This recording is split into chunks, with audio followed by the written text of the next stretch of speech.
बहुत बहुत स्वागत है आप सभी का मेरे YouTube चैनल पर। मैं सिद्धांत सहगल, वैदिक एंड केपी एस्ट्रोलॉजर। आज बात करेंगे सूर्य के राशि परिवर्तन की। सूर्य देव 15 जून 2023 को वृष राशि से मिथुन राशि में आ रहे हैं और 16 जुलाई 2023 तक वो मिथुन राशि में रहेंगे। मिथुन राशि में सूर्य देव गोचर के दौरान मृगशिरा नक्षत्र, आर्द्रा नक्षत्र और पुनर्वसु नक्षत्र से गुजरेंगे। मृगशिरा मंगल देव का, आर्द्रा राहु देव का और पुनर्वसु गुरुदेव बृहस्पति का नक्षत्र होता है। मंगल के नक्षत्र में सूर्य देव ताकतवर होंगे। राहु के नक्षत्र में जैसा कि आप जानते ही हैं कि राहु सूर्य को ग्रास करता है और सूर्य ग्रहण का योग बनता है। तो सूर्य जब राहु देव के नक्षत्र में आएंगे तो सूर्य की महादशा अंतर्दशा जिनकी चल रही होगी वो दबाव में आ जाएंगे। पुनर्वसु नक्षत्र में सूर्य देव ज्ञान प्राप्त करेंगे, यानी अच्छा फल देंगे। लेकिन सूर्य देव जब आर्द्रा नक्षत्र में आते हैं तो मौसम में परिवर्तन होता है। ये जो प्रखर गर्मी पड़ रही है और इस गर्मी से लोग परेशान हैं, तो सूर्य देव जब आर्द्रा नक्षत्र में आते हैं तो मौसम का परिवर्तन होता है। क्यों होता है? क्योंकि आर्द्रा नक्षत्र का मतलब होता है आर्द्र। आर्द्र का मतलब है नम, नरम, भीगा हुआ। सुबह की ओस जैसे पड़ती है उस प्रकार का आर्द्र वातावरण बन जाता है। तो बारिश होती है, तो बारिश होगी तो जाहिर है सूर्य की शक्ति यहाँ छीन होती है। सूर्य देव पिता के कारक, आत्मा के कारक, यानी इस जगत की आत्मा के कारक सूर्य देव होते हैं और सूर्य देव आत्मा का कारक ग्रह भी होता है। सूर्य प्रशासन का कारक होता है, एडमिनिस्ट्रेशन का कारक होता है, सूर्य राजा का कारक होता है। तो सूर्य देव जिस वक्त आर्द्रा नक्षत्र में आएंगे, राजा कमजोर होगा। पूरे विश्व के राजाओं के बारे में कह रहा हूं, जो भी जहां भी सत्ता में है, पावर में है, आर्द्रा नक्षत्र में सूर्य के विचरण के दौरान उनकी शक्ति का क्षय होता है। और इसके पहले जब मंगल के नक्षत्र में होते हैं तो राजा का जो जलाल है वो शवाब पे होता है, यानी काफी ताकतवर होते हैं उस वक्त। और सूर्य देव जिस वक्त आर्द्रा नक्षत्र से गुजर कर बृहस्पति के नक्षत्र में आते हैं तो राजा को ज्ञानोदय होता है और वो फिर अच्छे कर्म करने की सोचते हैं, समाज का भला करने की सोचते हैं। उनको अपनी गलतियों का एहसास होता है। सूर्य हड्डी का कारक भी है। जन्म कुंडली में अगर सूर्य कमजोर है तो जातक की हड्डी बार बार टूटती है। और ये भी समझ लें कि जन्म कुंडली में अगर सूर्य कमजोर है, 1 डिग्री का है, मृतावस्था में है, रात का जन्म है, तो सूर्य कमजोर माना जाता है। तो सूर्य अगर कमजोर है तो आपकी कुंडली में पड़े हुए बाकी के जो ताकतवर ग्रह भी हैं वो भी बहुत ज्यादा शुभ फल नहीं कर पाते। ये बिल्कुल थंब रूल है, समझ। तो चलिए आगे बढ़ते हैं और देखते हैं मेष राशि के जातकों के लिए सूर्य का ये गोचर कैसा रहने वाला है। तो त्रिषडाय भाव में यानी 3, 6, 11 में सूर्य देव अच्छा फल करते हैं। तो मेष राशि के जातकों के लिए सूर्य देव तीसरे भाव में आर्थिक लाभ, आर्थिक वृद्धि करवाते हैं, साहस की वृद्धि होती है और कला के क्षेत्र में नई ऊंचाइयां छूने के योग बनते हैं। क्योंकि सूर्य यहाँ पंचमेश होता है और पंचम भाव जो कला का, अभिनय का भाव होता है, और तीसरा भाव जो होता है योगा योग का भाव होता है और घर से बाहर निकलने का भाव होता है। तो कला के क्षेत्र में कुछ नए योगा योग, नई ऊंचाइयां सूर्य के इस गोचर के दौरान मेष राशि के जातकों को प्राप्त होंगी। इस गोचर के दौरान मेष राशि के जातक एंसेस्ट्रल प्रॉपर्टी को लेकर कुछ परेशानियों में घिरे रहेंगे, साहस की वृद्धि होगी और कई जगह दुस्साहस दिखाने के चक्कर में नुकसान भी उठाएगी। उच्च शिक्षा में सफलता मिलेगी, धार्मिक क्रियाकलाप में वृद्धि होगी, किसी धार्मिक स्थल पे जा सकते हैं, तीर्थ यात्रा पे जा सकते हैं, पिता की सहायता मिलेगी, खर्च की अधिकता बनी रहेगी और समाज में आपका सम्मान बढ़ेगा, आपका नाम होगा। मेष राशि के जातकों को राहु का मंत्र जाप करना चाहिए, ओम रांग राहवे नमः।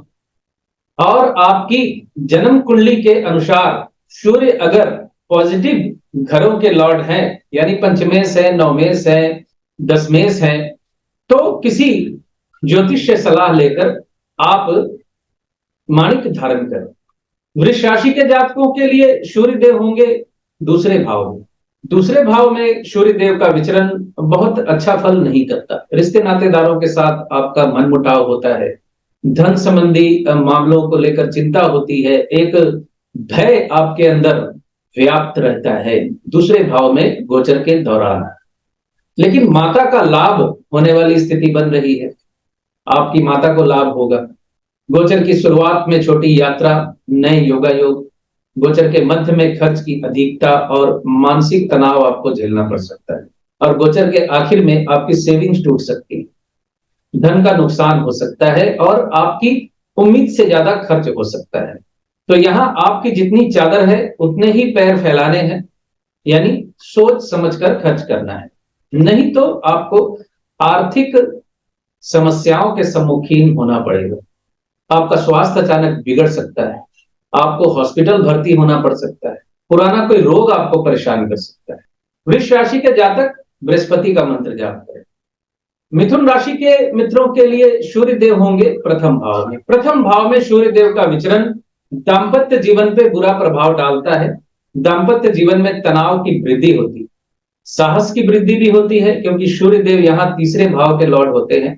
तृतीय प्रथम भाव में, तीसरा भाव साहस का भाव होता है। समाज में आपका सम्मान बढ़ेगा, आपकी पहचान बढ़ेगी, लेकिन आपको अपने क्रोध पे काबू रखने की जरूरत है।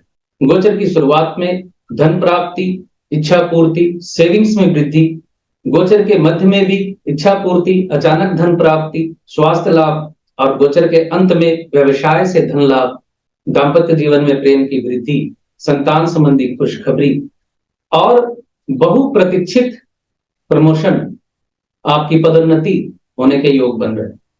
तो मिथुन राशि के जातकों के लिए बहुत अच्छा गोचर ये रहने वाला है।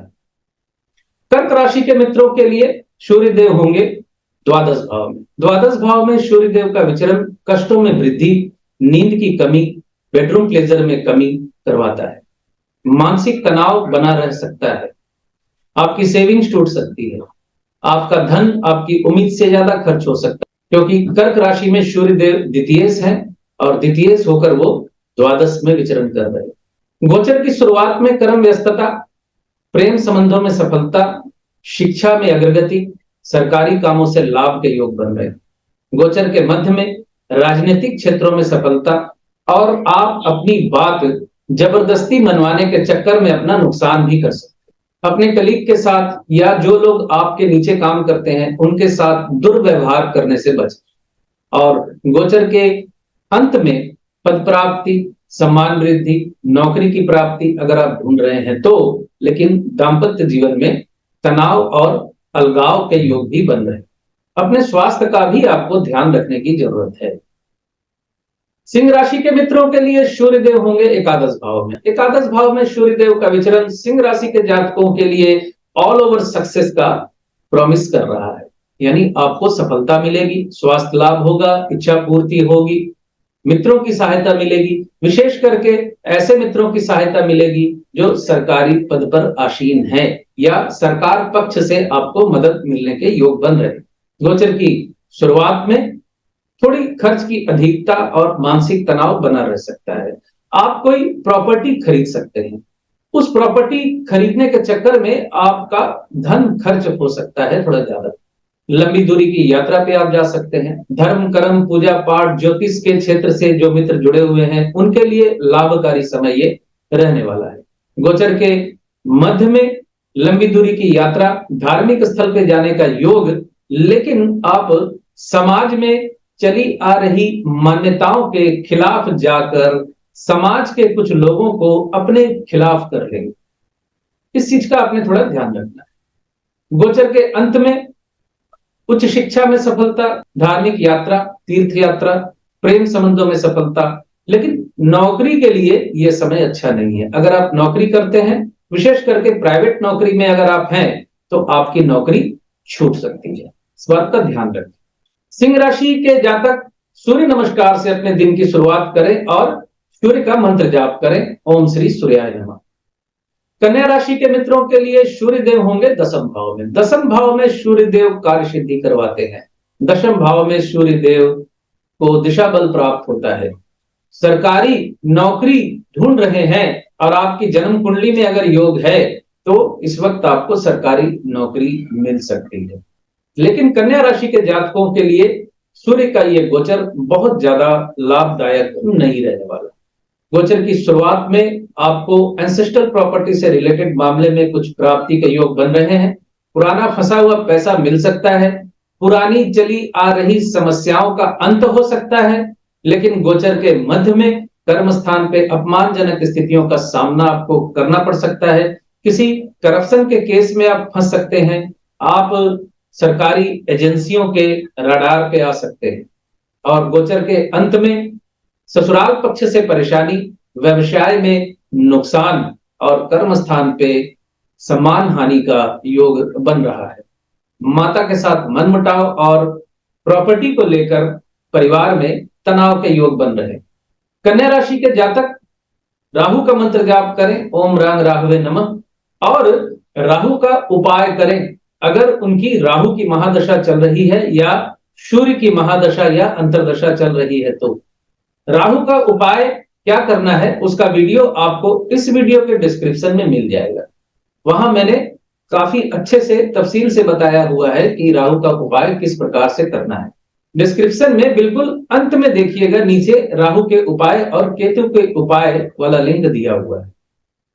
चलिए तुला राशि के मित्रों के लिए देखते हैं कैसा रहने वाला है यह गोचर। तो तुला राशि के जातकों के लिए सूर्य देव होंगे नवम भाव में। नवम भाव में सूर्य देव का विचरण बहुत अच्छा नहीं होता। हालांकि धर्म के कारक हैं सूर्य देव, नवम भाव के कारक भी हैं, लेकिन यह गोचर ज्यादा बेहतर होता नहीं। फिर भी धर्म, कर्म, पूजा पाठ, प्रवचन इत्यादि से जुड़े लोगों के लिए लाभकारी समय ये रहने वाला है। अच्छा समय रहेगा। गोचर की शुरुआत में नए व्यवसाय की शुरुआत, पद प्राप्ति, सम्मान वृद्धि और धन प्राप्ति के योग बन रहे हैं। गोचर के मध्य में बिजनेस पार्टनर के साथ मनमुटाव, आपका बिजनेस पार्टनर आपके साथ दुर्व्यवहार कर सकता है, शत्रुता भी खड़ी हो सकती है। बिजनेस में आपको काफी उतार चढ़ाव का सामना करना पड़ेगा। अचानक लाभ होगा तो अचानक नुकसान होने के योग बन रहे। और गोचर के आखिर में नए व्यवसाय की शुरुआत, नई पार्टनरशिप, नए लोगों से योगायोग और राजनीतिक विरोधियों के साथ सम्मानजनक संधि होने के योग बन रहे। वृश्चिक राशि के मित्रों के लिए सूर्य देव का यह गोचर होगा अष्टम भाव में। अष्टम भाव में सूर्य देव पीड़ा देते हैं। अपमानजनक स्थितियों का सामना आपको करना पड़ सकता है। खास करके वृश्चिक राशि के जातकों के लिए, चूंकि सूर्य देव दशमेश हैं और दशमेश होकर वो बैठे हैं अष्टम भाव में, तो कर्म स्थान पे आपको अपमानजनक स्थितियों का सामना करना पड़ेगा। कामों में बाधा होने के योग बनते हैं। गोचर की शुरुआत में भाग्य की सहायता, लंबी दूरी की यात्रा, लेकिन आपका स्वास्थ्य प्रभावित हो सकता है। और वृश्चिक राशि के जातकों के लिए सूर्य का यह गोचर पूरी तरह से आपके स्वास्थ्य को प्रभावित कर रहा है। गोचर के मध्य में अचानक आपकी तबीयत बिगड़ सकती है और गोचर के अंत में आपको स्वास्थ्य संबंधी समस्या सता सकती है। प्रेम संबंधों में बदनामी, शत्रुता, संतान के स्वास्थ्य को लेकर तनाव और आपका पैसा जो है डूब सकता है। किसी को उधार देने से बचे, ये वक्त उधार देने का नहीं है। कोई भी आपसे पैसा मांगने आता है तो इस गोचर के दौरान आप उसको पैसा देने से बचे, नहीं तो आपकी ये रकम डूब जाएगी। वृश्चिक राशि के जातक अपने राशि लॉर्ड का मंत्र जाप करें। ओम क्रांग क्रीं क्रों शय भमाय नमः, हनुमान चालीसा का पाठ करें। राहु का उपाय करें। राहु के उपायों का वीडियो इस वीडियो के डिस्क्रिप्शन में दिया हुआ है, बिल्कुल नीचे आपको मिल जाएगा। राहु के उपाय और केतु के उपाय आपको लिखा हुआ है और वहां नीचे वीडियो का लिंक दिया हुआ है, वहां जाकर देख सकते हैं और राहु के उपाय कर सकते हैं। और अपनी जन्म कुंडली के अनुसार आप सूर्य का रत्न माणिक धारण कर सकते हैं, यानी किसी ज्योतिष को दिखाकर देख लीजिए कि माणिक धारण करना है या नहीं करना। धनु राशि के मित्रों के लिए सूर्य देव होंगे सप्तम भाव में। सप्तम भाव में सूर्य देव का विचरण दाम्पत्य जीवन को परेशान करता है। दाम्पत्य जीवन में उतार चढ़ाव आते हैं और गोचर की शुरुआत में व्यवसाय में बाधा, डिले, अकेलापन और मानसिक तनाव झेलने का योग बन रहा है। गोचर के मध्य में स्वास्थ्य लाभ, अचानक धन प्राप्ति, नई पार्टनरशिप, दाम्पत्य जीवन में अच्छी अंडरस्टैंडिंग और प्रेम की वृद्धि। और गोचर के अंत में स्वास्थ्य लाभ, कला के क्षेत्र में अगर गति, अभिनय, चित्रकला, किसी भी प्रकार की कला से अगर आप जुड़े हुए हैं तो ये समय आपके लिए लाभकारी रहने वाला है। मंगल का मंत्र जाप करें धनु राशि के जातक। मकर राशि के मित्रों के लिए सूर्य देव होंगे छठे भाव में। छठे भाव में सूर्य देव आर्थिक लाभ और आपके शत्रुओं का नाश करते हैं, यानी आपके जो शत्रु हैं इस गोचर के दौरान आपसे परास्त हो सकते हैं। गोचर की शुरुआत में नए व्यवसाय की शुरुआत, धन लाभ, लोन की प्राप्ति, नौकरी की प्राप्ति अगर आप ढूंढ रहे हैं तो प्रॉपर्टी डीलिंग के काम से लाभ, मित्रों की सहायता, इच्छा पूर्ति। गोचर के मध्य में परिवार में तनाव का माहौल बना रह सकता है। और गोचर के आखिर में प्रॉपर्टी से संबंधी अगर कोई डील आप करते हैं या आप प्रॉपर्टी लेना चाहते हैं तो आप प्रॉपर्टी खरीद सकते हैं। और गोचर के आखिर में अगर आप विदेश में हैं तो अपने देश की माटी पे लौट सकते हैं। अपने स्वास्थ्य का थोड़ा ध्यान रखिए। कुंभ राशि के मित्रों के लिए सूर्य देव होंगे पंचम भाव।